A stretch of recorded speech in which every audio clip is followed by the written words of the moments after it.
Thanks for stopping in today. Uh, my name's Barbara, and this is Appleby Cottage. Today I want to talk about fall and settling in. I know when my grandpa was still living, he was, to me, he was very special. My grandpa Wells, sure, Anderson Wells, he would he'd go out and feed his chickens every morning. He'd feed his blue jays at the same time he fed his chickens. It was just wild because the blue jays would be around his feet, eating just like the chickens, and that just always amazed me. And he had such a kind spirit. I don't. That's all. I can't explain it. And his crops in the field, he would leave 10% of whatever was in the field. I don't care if it was corn, wheat. I mean, whatever he was doing would be 10% left for the wild ones. That was his way of paying it back because, we've took the land, they have to live. They want the same thing at the end of every day that we do. They just want a place to raise their young and a place to lie down and sleep at nighttime and not be bothered. So to me, that was just so, it was a learning experience because I didn't understand a lot. I was little. Um,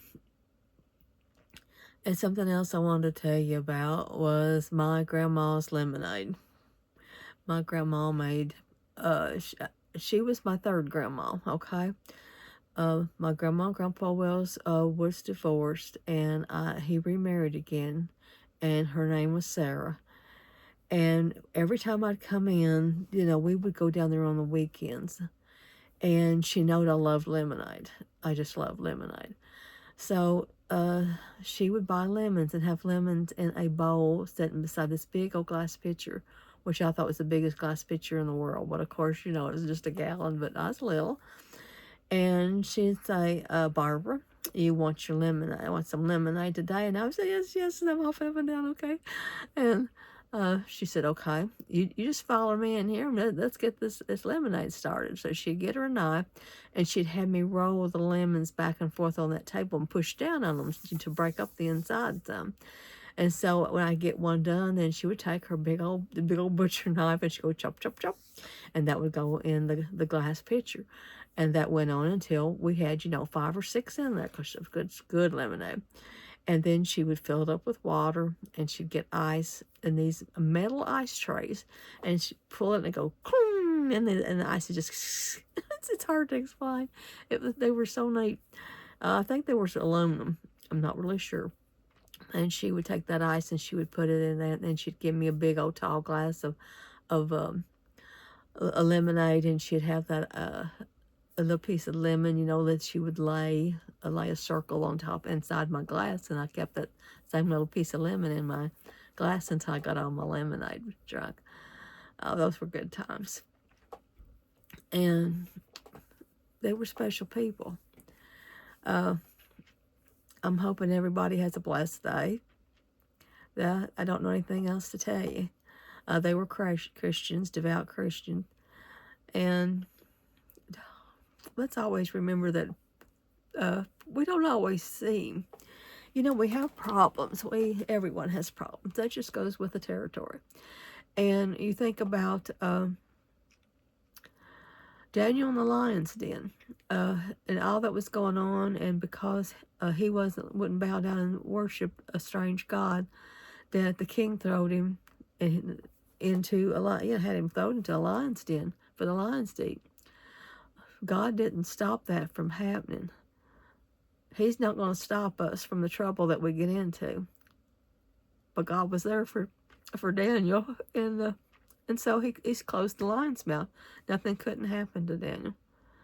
And the same thing happened with the 3 Hebrew children. And they were thrown into a fiery furnace because they wouldn't worship another god. Our God will take care of us. And he did. They walked back and forth in the furnace, in the fire, and the guards were. Didn't we just throw 3 men in there? We see a 4th.